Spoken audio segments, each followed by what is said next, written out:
there's a part of you that think that's comfortable. And so when you move away from it, there's a part of you that's always pulling you back to this kind of relationship until you can break those issues.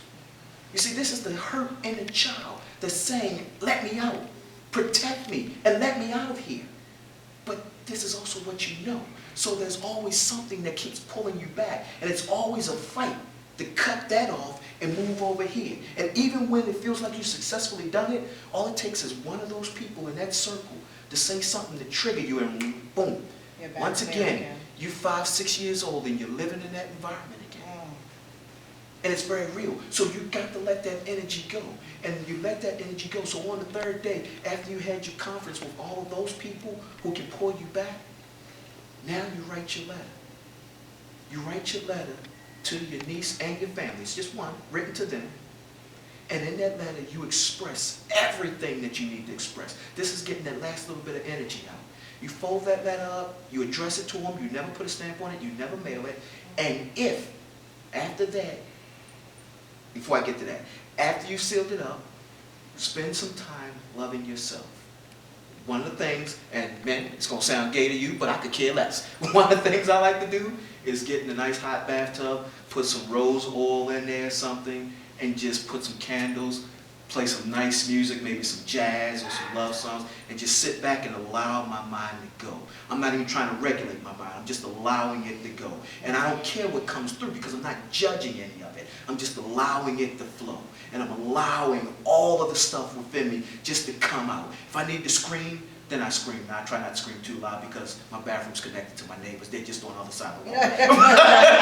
But whatever I need to do to get it out, I allow it to get out. This is my time for me to release what I need to do. And then I go through a forgiveness exercise. And here's a little quick version. You know, you would say to write the list, have the list when you get in the bathtub, and you go through so-and-so. You know, I forgive you with all that I am. I hold no forgiveness back. I release you, and I release this issue, and so it is. On to the next one, and so it is, and so on. And it's not much more than that. And then you just relax, and you allow yourself to be. When you get out, if you still feel a need to deal with this, then you actually make the call to the person. But by that time, usually you've gone through so much, it's done. It's done. You know, you feel so much better. Does that help? It helps, yeah. Okay. Yeah, what would you say about, you know, so there's no need to, because I've held it, I haven't said anything about what she did. And there's a point where I have to go, you know, visit. Okay. I don't want to stay in my parents' house. Do this I don't before. want to stay in my sister's house.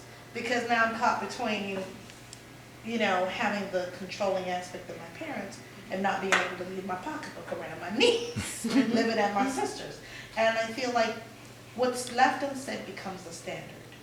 Obviously, I feel like my sister knows that her daughter has issues, but it's something that's been left unsaid. Because chances are she just didn't come over here and steal from me. Right. She's done it before.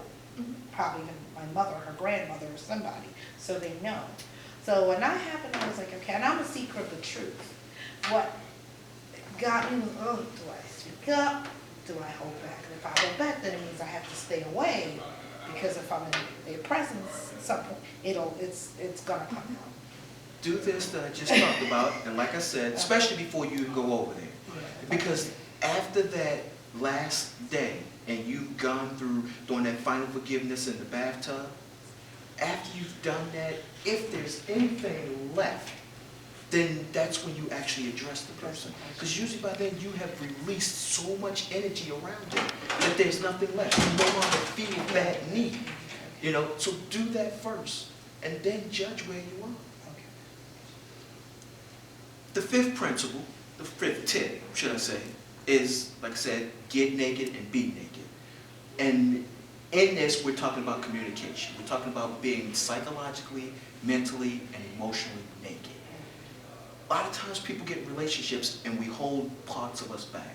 And in situations like yours, I have personally dated women where, you know, there's been hurt and pain, and so they held themselves back. There's a wall that you have to get past. It's a reality, and unfortunately, it happens in this world. if we've already made it to the point where we are considering ourselves a couple, especially if we're living together, and if we've already got a ring on a finger, now we've gone way down the line. We need to address this, because you have to let me in. As long as you're holding a part of you, as long as you're protecting you, as long as I'm holding a part of me. And the problem with this is, it is extremely scary. It's one of the hardest things you'll be able to do in this lifetime if you've ever been hurt.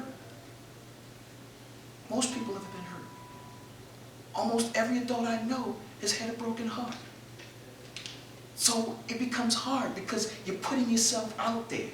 And I don't know that this is going to last. But you know what? You don't know that you're going to be alive tomorrow. But you probably have a 401k or 403b. Or you probably plan on going to work tomorrow. Or you have a 30-year mortgage, not knowing that you're going to live 30 years. Or you have 5 or 6 year payments on the car. So if you can invest in these things, why not invest in love? Because you think the risks are greater? Look at the economy. Look at how quickly jobs are bailing out and going overseas or downsizing.